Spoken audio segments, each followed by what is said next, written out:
Lumayas na ba si Bobby? Nandiyan pa. Yung super typhoon Bobby. So, pinalayas na natin agad. Hindi na siya gumawa ng anumang distractions dito, hindi lang sa ating bansang Pilipinas, maging dito sa Taiwan. So, thank God sa answered prayer. So, bago tayo mga kapatid, totally settled sa ating pong mga upuan, muli tayong tumayo at basahin po natin ang ating declaration of faith. Today, I will listen to God's word. It empowers me by instructions and corrections, giving me the strength to take the right directions and lead me deeper into the path of godliness. It was sent so I may be complete and equipped to every good work, to serve men and to glorify God. Sige po, pwede na po tayo maupo mga kapatid. Bago tayo mag-proceed, pakikamusta po ang ating mga katabi. Kamusta? Kilala mo ba yung katabi mo? Pag di mo kilala, tanungin mo. Yes, so mga kapatid, maraming salamat sa presensya ng bawat isa. At pakibukas po tayo sa ating po tayo po yung mga physical Bible. Let's open it in Proverbs chapter 4, verse 23.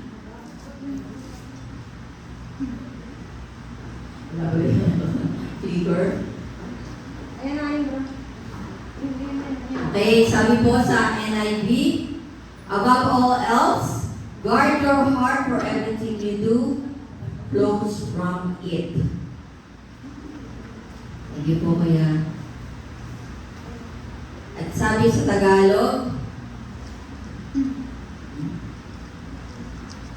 okay, wala pala dyan. Sabi po sa Tagalog, sa Kawikaan 4, verse 23, ang puso mo'y ingatang mabuti at alagaan, pagkat iyan ang siyang bukal ng buhay mo tinataglay. Muli tayo manalangin, Panginoon. Muli maraming salamat po for your word today, Panginoon, na ihahayag, Lord God. Lord, dalangin po namin, Panginoon, inanda mo ang aming mga puso at isipan, Lord God, matanggap ang iyong mga salita sa umagang ito, Lord God. At tulungan mo kami, Panginoon, afterward, Lord God, na may apply po namin ang mga ito sa aming pang-araw-araw na pamumuhay, Panginoon, sa iyong servant today na gagamitin mo. Dalangin po namin, Panginoon, na naway patnubayan at gabayan, pangunahan mo po siya, Lord God. Dalangin po namin na tanging mga salita mo lang po, nawa ang matawi sa kanyang mga labi, Lord God. At patuloy, Panginoon, na ikaw at ang kadakilaan, kapangyarihan mo lang po ang makita sa kanyang buhay, Lord God. Muli, Panginoon, sa iyo po ang pinakamataas na papuri, pagkakilag, paglawalhati sa pangalan ng Jesus. Amen and amen. So, kamusta mga kapatid ang ating mga puso? Tumitibok pa? Palagay nyo, tumitibok pa yan ng 115 times and nagpapump pa yan ng 2,000 gallons of blood every day. Hindi ko sure. So, ayon po sa pag-aaral, yun daw po ang kung ilang beses po tumitibok ang ating mga puso. At kung gaano raw po karaming blood ang pinapump nito. So mga kapatid, ang puso po natin is very vital pag pinag-usapan po yung physical natin. Ano po? So yan daw pong ating mga puso is partner ni brain, ni lungs, at ni liver. So ganun siya ka-importante. At kung pag-uusapan naman po natin, when it comes to our emotional and spiritual health, our heart is also critical. Kaya po, ngayong buwan, ang gusto ng Panginoon is matuto tayo kung paano natin pangangalagaan, paano natin iingatan, iyang nasa gitna ng dibdib mo.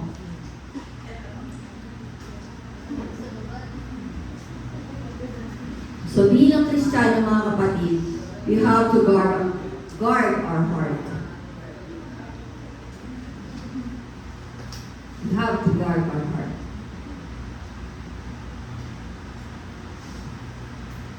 And there are biblical principles po and spiritual practices na magiging basis po natin papaano natin aalagaan, babantayan o poproteksyonan ng ating mga Number 1. Regular prayer and meditation on God's Word. This is the basic, mga kapatid, bilang Kristiyano. Kamusta ang prayer life? Siguro naman hindi tayo nananalangin ng tuwing kakain lang tayo. Lord, bless His food. Amen. Ilang beses kumakain sa loob ng 24 oras? Ilang beses?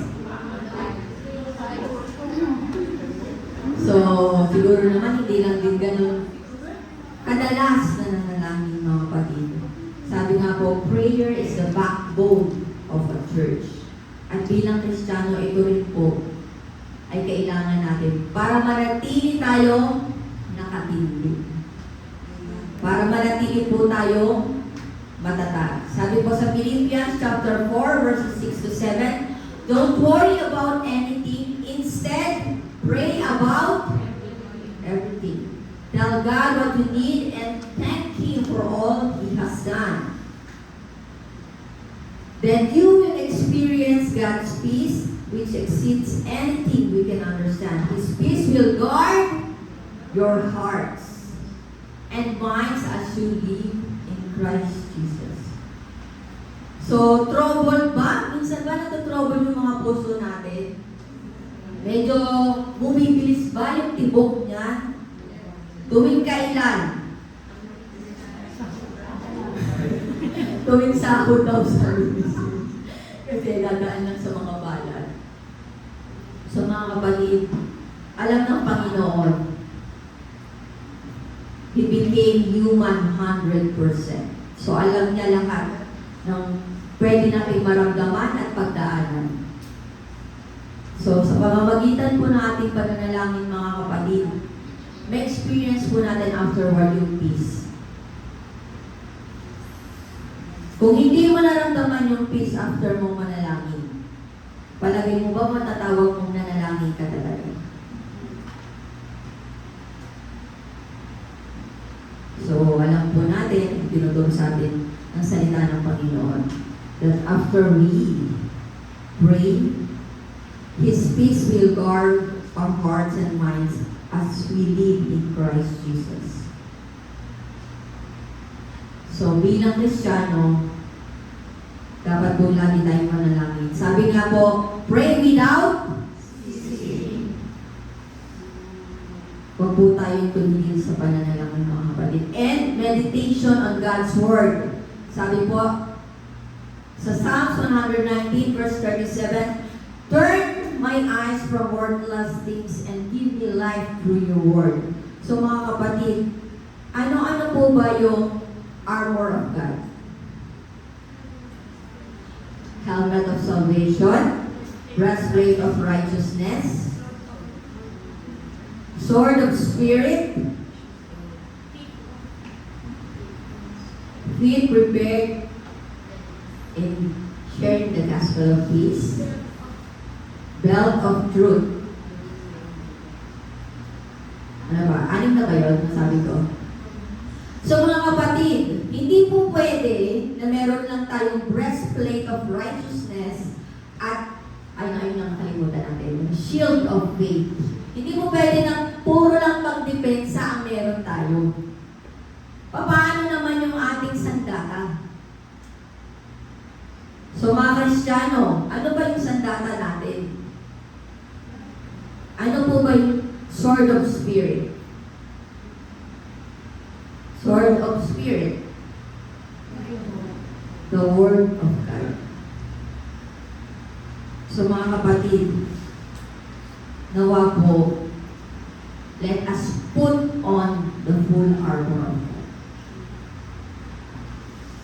Paano kung naniniwala ba kayo na ang kaaway natin si Satan, alam niya rin ang scripture?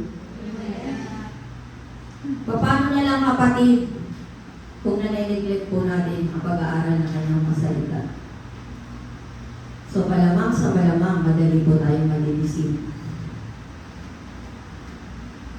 Number 2, avoiding sinful influences. Sabi po sa Proverbs chapter 13 verse 20, Walk with the wise and become wise. Associate with fools and get in trouble. So, ngayon po ba nagiging mindful tayo of what we watch, what we listen to, and the company you keep?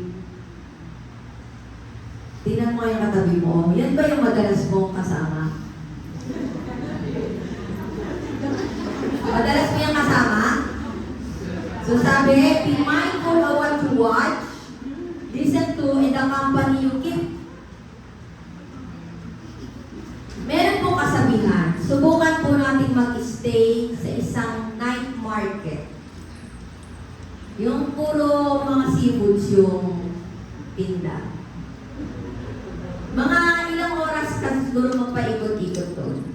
After mo lumabas doon, amoy ano ka na? Amoy isda. Pero subukan po natin pumasok sa isang perfume shop. Siyempre, may test doon, no? Hindi lang tayo sa Costco. Lagi bumigil na. Subukan po natin mag-stay naman sa perfume shop. Mga numbers of hours or minutes. Paglabas natin, ang ano tayo. Napakabuka na tayo. Mahalimuyan na tayo. Di ba? Mga kapatid. So, ano pong ibig sabihin ng mga kapatid? Ano po yung analogy na yun? Ibig sabihin mga kapatid, yung mga type of persons na nagsusurrounds po sa atin, influences us. Subukan mong sumama palagi sa panay reklamo. Ang hirap-hirap naman. Ang daming audit, 6141. Nung nawala ng audit, ano na? Nung marami ng 2 days off, nakakasawa pa ng 2 days off. So mga kapatid, be mindful of what you allow into your mind and heart. This includes your thoughts, influences, and relationships. Kaya maging mindful po tayo kung ano yung mga papanoorin natin, ano po yung mga papakinggan natin, at kung sino yung madalas po natin kasama. At sabi po sa Proverbs 22 verses 24 to 25, don't befriend angry people or associate with hot-tempered people, or you will learn to be like them and endanger your soul. Paano kaya mga kasama mo, expression na yung pagmumura? Nakakatakot na isang araw, maging isang expression mo na rin po yun. Sabi, avoiding situations, media or conversations that promote immorality, bitterness, or negativity. So yun po mga kapatid, yung pangalawa na way, avoiding sinful influences. Number 3, fostering the spirit of forgiveness and love. Sabi po sa Ephesians chapter 4 verses 31 to 32, get rid of all bitterness, rage, anger, harsh words, and slander, as well as all types of evil behavior. Instead, be kind to each other, tender-hearted, forgiving one another, just as God, through Christ, has forgiven you. So, sa mga oras na ito, matigas ba yung puso mo?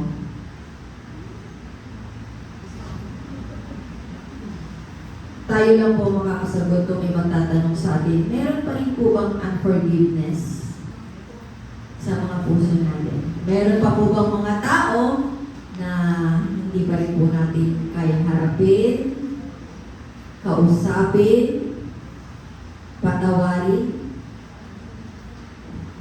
Holding on to anger or bitterness can harden the heart.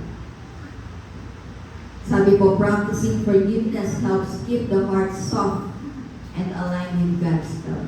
Ano ba ang sinasabi ng Lord sa Galatians chapter 5 verses 22 to 23?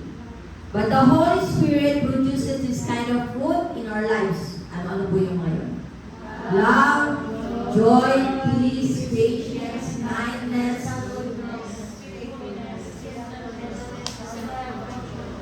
alin dyan ang pinakamaraming bunga mo? Love. Alin ang pinakakaunti? Self-control. Alin ang walang lang palang nalaglag na?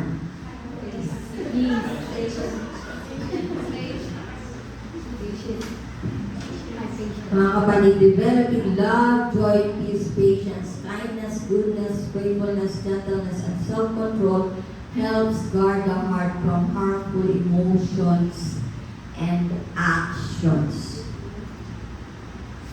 Kapag galit ka, maganda ba yung nagagawa mo? Hindi.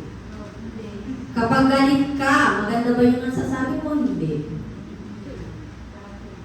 So pag galit ka, iibig ka pa, hindi na.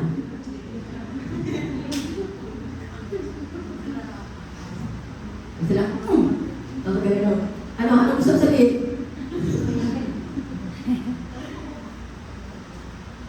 Mga kapatid, yun nga po, kailangan nating bantayan at alagaan ang ating mga puso. At isa po sa mga nagiging, sabi nga po ni Kuya, di ba?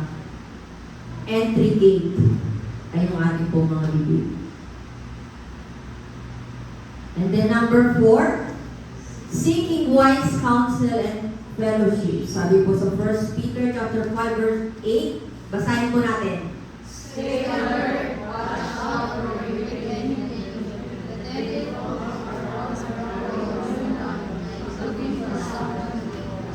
So, sino daw po yung kaaway natin? Yan bang katabi mo? Hindi mo yan kaaway. Watch out for your great enemy, the devil. Bakit? Kasi nag-aabang siya ng malalapa. So, kung tayo po ay mahinahinang nilalang, mahinahinang Kristiyano,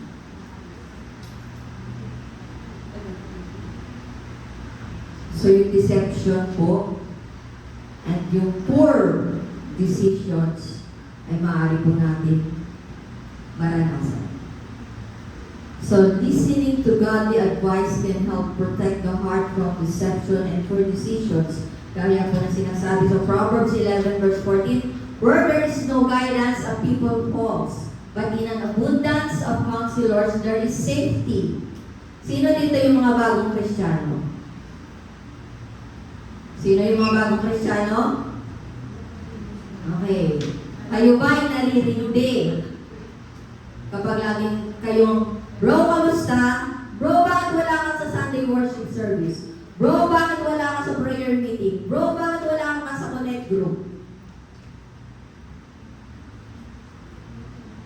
Naiinis po ba tayo pag pinagpa-follow up sa atin, mga kapatid? Lalo na dun sa mga bagong mananampalataya. Sabi ni Sis, opo. Mga kapatid, we are blessed if we have supportive Christian community. Sabi ko nga, siguro kung hindi ako nakahanap ng church dito sa Taiwan, baka naka-isang kontrata lang ako, mga kapatid. So, sobrang terror ng chuchang namin. Yung hindi ka lang tatalakan, babawasan ka pa ng incentives. Tapos yung pagtalak sa buo, rinig sa buong floor ng station nyo. So mga kapatid, we are blessed kung meron po tayong mga kapatid. Kaya yan, tapingin mo yung balikat ng katabi mo. Thank you sis, thank you bro. I am blessed kasi nandiyan ka. Kahit minsan binubuli mo ako, okay lang.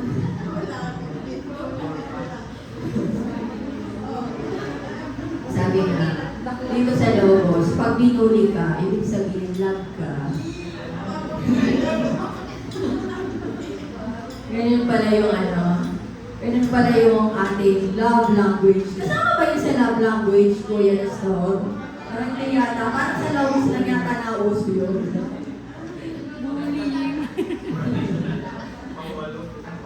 Bawal ba? Bawal yun sa mga balat sibuyas. Pero kapag nasa Logos ka, dapat magbalat kalabaw ka. Number 5, regular self-examination and repentance. Mga kapatid, sabi po sa Proverbs 23 verse 26, "O my son, give me your heart. May your eyes take delight in following my ways." Kahit sino po siguro magulang, ito yung nais nila. Diba? Yung masunuring mga anak, tanongin natin ang mga sarili natin, masunurin po ba tayong mga anak? Ganito yung sagot ko. Tumataas lang yung kilay. Mga kapatid, din po ang ating Heavenly Father. He wants our hearts. He wants our hearts, mga kapatid. He wants our eyes to take delight in following His ways. Sabi po, reflecting on one's thoughts and actions and confessing sins helps maintain a pure heart before God. Gusto po ba natin yung mga kapatid? Yung pure po ang ating mga puso sa harap ng ating Panginoon. Sabi po sa Jeremiah 17 verses 9 to 10, "The human heart is the most deceitful of all things and desperately wicked. Who really knows how bad it is? But I, the Lord, search all hearts and examine secret motives. I give all people their due rewards according to what their actions deserve." Mga kapatid, darating po ang araw, ang panahon, isa-isa po tayong haharap sa Panginoon. At hindi man alam ng mga roommates natin, hindi man alam ng pastor natin, hindi man alam ng mga leaders po natin, spiritual leaders natin, pero alam ng Panginoon ang laman ng puso ng bawat isa and our motives. So let us be accountable sa lahat po, mga kapatid, ng ating iniisip, ginagawa, at nararamdaman. Let us have a regular self-examination and let us repent. Kapag nakagawa po tayo ng kasalanan, ano ang kailangan na dapat agad-agad mong gagawin kung ikaw ay tunay na Kristiyano? Yes, repent. Pag hindi ka na nakaranas ng conviction, kapatid, matakot ka na. Mas nakakatakot kung hindi ka na makakaramdam ng conviction. Sa Matthew 5 verse 8, "God blesses those whose hearts are pure, for they will see God." So ganun po ang nais ng bawat isa sa atin, ay bilhin mga kapatid, pure heart before our God. So ano-ano nga po ulit yung 5 na ways? Key ways to guard our heart. Avoiding sinful influences. Seeking and regular self-examination and repentance. Sabi po sa ating conclusion, mabilis lang po tayo. Sa Ephesians chapter 3 verse 17, "Then Christ will make His home in your hearts as you trust in Him. Your roots will grow down into God's love and keep you strong." Mga kapatid, nawa po, ito yung naisin natin. Yung manahan ang Panginoon sa ating mga puso. And surely, our roots will grow down into His love and keep us strong. Sabi po sa Proverbs 4:23, ano po nga ulit yun? Key verse natin. "Above all else, guard your heart, for everything you do flows from it." Dahil mga kapatid, everything we do is influenced by the state of our heart. So it's vital to protect it from harmful influences and nurture it with God's truth. Kailangan po natin ang katotohanan sa salita ng ating Panginoon, mga kapatid. Let us bow our heads and let us pray. To God be all the glory, mga kapatid. Our Heavenly Father, Lord, once again we praise you and glorify your name, O God. Lord, we thank you so much for this morning you've given us, Panginoon ko.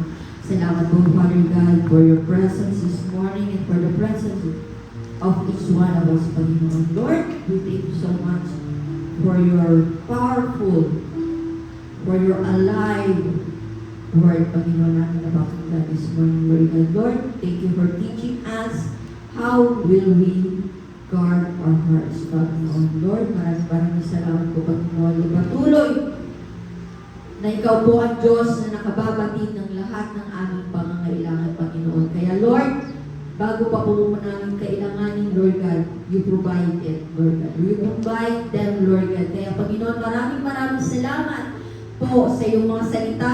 Maraming salamat sa mga kapatid namin na binigay mo po sa amin, Lord God, upang maging gabay namin, Lord God, upang magbigay sa amin ng encouragement, Lord God, upang magturo sa amin, Lord God, upang mag-recruit po sa amin, Panginoon, sa mga panahon na kami po pala ay nagkakamali na. Na kami po pala ay lumiliko na sa path na dapat natahakin namin, Lord God. Papunta sa iyo, Lord. Patungo sa iyo, Panginoon. Lord, maraming salamat po, Panginoon. Dahil patuloy po kami pinagtitibay, Panginoon po. Pinutulungan mo kami, Lord God, to resist the devil, Lord God, to resist the sins, Panginoon. At patuloy, Lord God, na pinaghaharian mo ang buhay ng bawat isa, Lord God. Lord, maraming salamat, Panginoon, muli sa buhay ng mga kapatid ko na rin ito, Lord God. Thank you, Father God, sa patuloy mong pag-sustain ng aming pong kalakasan, Panginoon. Maraming salamat sa dakilang pag-ibig mo, Panginoon ko. At sa patuloy na pagpapala mo, Lord God, sa amin, Lord God, at sa aming mga pamilya. Lord, sa mga ito, Panginoon, patuloy na ikaw pa rin po ang sumama sa amin hanggang sa matapos ang gawain ito, Lord God. At patuloy na sa paglabas po namin, Panginoon, sa lugar ito, pitpit po namin ang iyong mga salita, Lord God. At isa sa pamuhay po namin ang mga ito, Lord God. We thank you, Lord. We praise you. We glorify your name. This purpose we pray. Amen. Amen.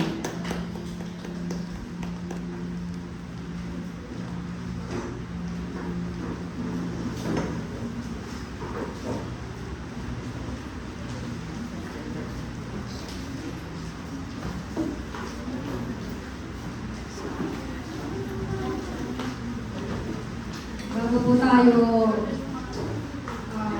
dumako sa ating Tyson offering, nais ko po munang i-welcome ang ating visitor sa umagang ito kay Brother Adam Gabriel Pajardo. Welcome po daw sa umagang Panginoon sa umagang ito.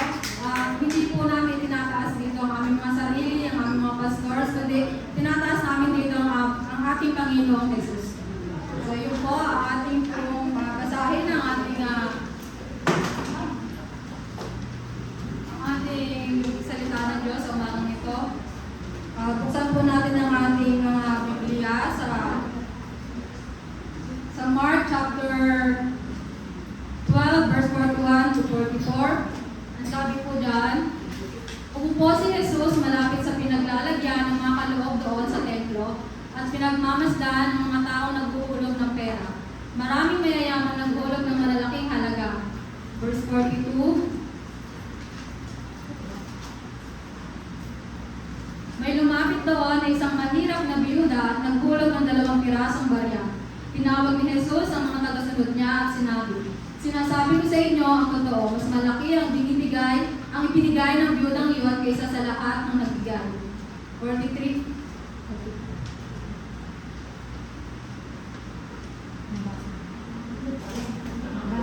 Ano basa na?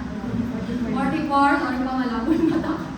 44, sapagkat silang lahat ay nagbigay lang ng sumobrang pera nila, pero ang biyuda ay nagbigay sa kabila ng kanyang kahirapan. Ibinigay niya ang lahat ng kanyang pinagbubuhay. Amen? So dito po nakapaloob ang salita ng Panginoon. Una po, ang pagsusuri ng puso. God examines our heart, mga kapatid. Ang kaloob ng biyuda sa verse 41 and 42, dito, tinitimbang ng Diyos, hindi yung ating binibigay, kundi ang ating puso, mga kapatid. Para sa Panginoon, mas malaki ang binigay ng biyuda kaysa sa iba. Bakit po? Kasi yung binigay ng mayayaman, parang Di ba? Sobra lang nila, barya-barya lang sa kanila. Pero yung 2 tanso na binigay ng biyuda para sa Panginoon, yun ang mas malaki. Kasi buong puso na binigay ng biyuda, yung natitira sa kanya. Dito po, nakapaloob yung, sabi nga dito, hindi nakabase sa halaga o dami ng binibigay natin ang pagtitimbang ng Panginoon, kundi sa sakripisyo at motibo ng ating puso, mga kapatid. Hindi sinusukat ng Diyos ang halaga, kundi ang sakripisyo. Ang biyuda ay nagbigay ng lahat ng kanyang ikinabubuhay. Pinapakita rito yung kabuuang pagtitiwala ng biyuda sa ating Panginoon. Diba? Tayo ba, last pera na natin, ibibigay pa natin sa Panginoon? Yung totoo, mga kapatid. Diba? Minsan, dadalawang isip pa tayo, diba? Pero yung biyuda, hindi siya nagdalawang isip na ibigay yung natitira niyang salapi. Dahil, ibinubuhos niya ang buong pagtitiwala niya sa ating Panginoon. Nanawa, mga kapatid, isang reminder sa atin ng Panginoon sa araw na to, na ganun din tayo sa biyuda, na ibubuhos natin ang buong pagtitiwala natin sa Panginoon dahil God will always provide. Amen po ba? So, sabi nga din, tapat ang Diyos sa pagtustos sa ating mga kapatid.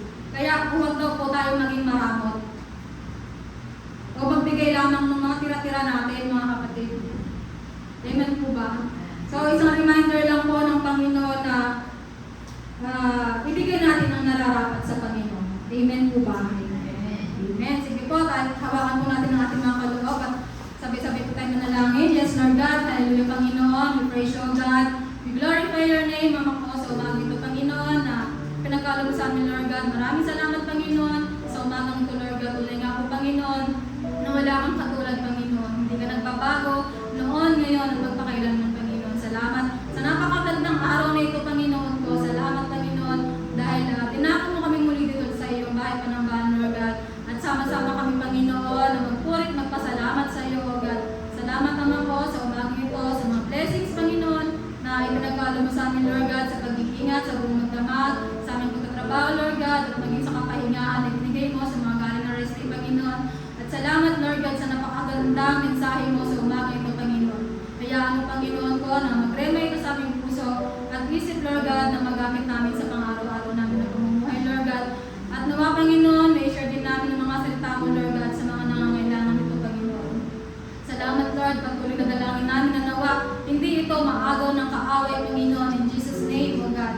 Salamat, Panginoon ko, sa anak mo na ginamit, Lord God, sa umaga ito, Panginoon, na nagpabanan yung mga salita, Panginoon, patuloy, Lord God, na itinatas namin sa Isis Jenna, Panginoon, patuloy, Lord God, na gamitin mo siya, Lord God, sa ikakalago ng yung tignan, Panginoon. Gamitin mo pa siya, Panginoon, na mas marami pa, Panginoon ko, na ma-share ng yung mga salita, Panginoon ko, at maging encouragement sa amin, Panginoon ko. Patuloy, Lord God, na bless her, Panginoon, according to your will and purpose, Panginoon. Bless her, Panginoon, na siksik, liglig, at umapaw ng pagpapala, Panginoon. Maging ang kanyang pamilya, Panginoon ko, sa bansang Pilipinas, Panginoon. Patuloy na ingatan mo sila, Lord God, at patuloy, Lord God, na dalangin namin na makasama din namin sila, Lord God, sa paglilingkod sa iyo, Panginoon. Salamat, O God. Muling, Panginoon, sa ilang na binabalik ang mataas na papuri, pasalamat pagsamba. In Jesus' name we pray. Amen. Amen.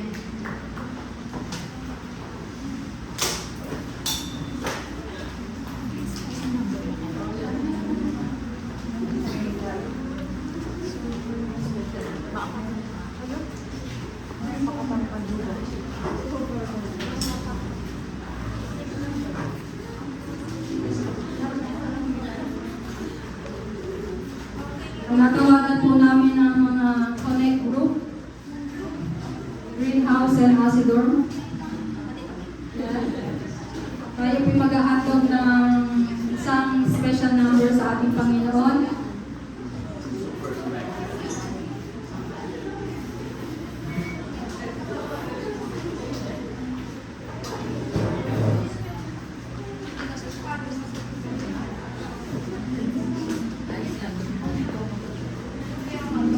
Tunay nga ng ating Panginoon ay tapat, kailanman, hindi siya nagbabago. Amen po ba? Amen.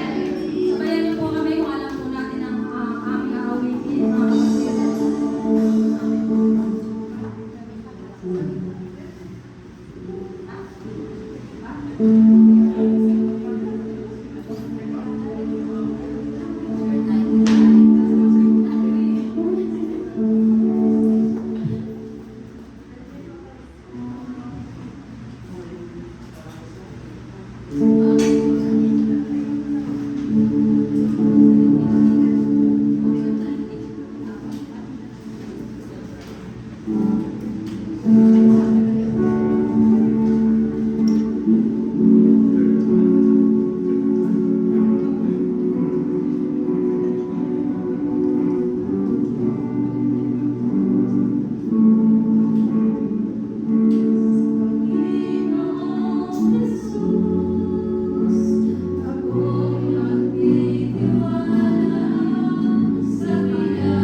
biyaya ng Panginoon. So, announcement lang po. Every Tuesday po is our prayer meeting. And this coming Thursday, Kuya, or Friday, is mag-umpisa na po yung ating fourfold Bible study method na adapt po natin from CCFI. So, mga kapatid, 10 pa lang po yung nagre-register. So, kindly po na sabi na po tayo doon sa ating group chat kung sino po yung mag-join. Yun na po yung magiging ating method sa ating pag-aaral ng bawat book ng Bible. So, ilang books meron ng Bible? New and old? So, be ready to study deeply every book of the Bible. So, sige po mga kapatid, to God be all the Lord.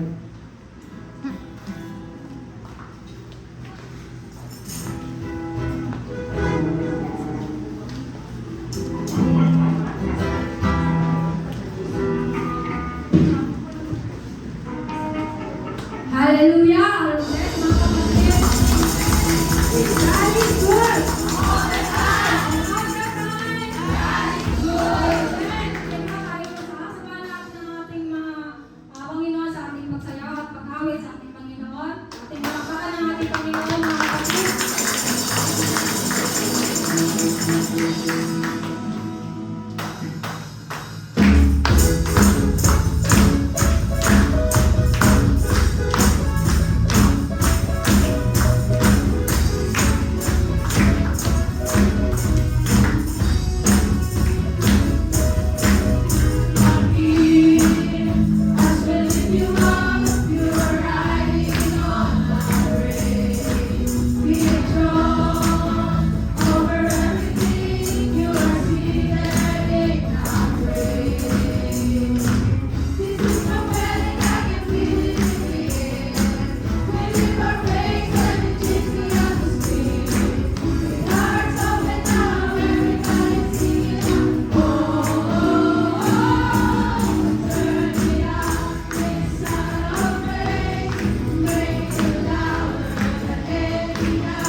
aming paggawain mo rin, Lord God.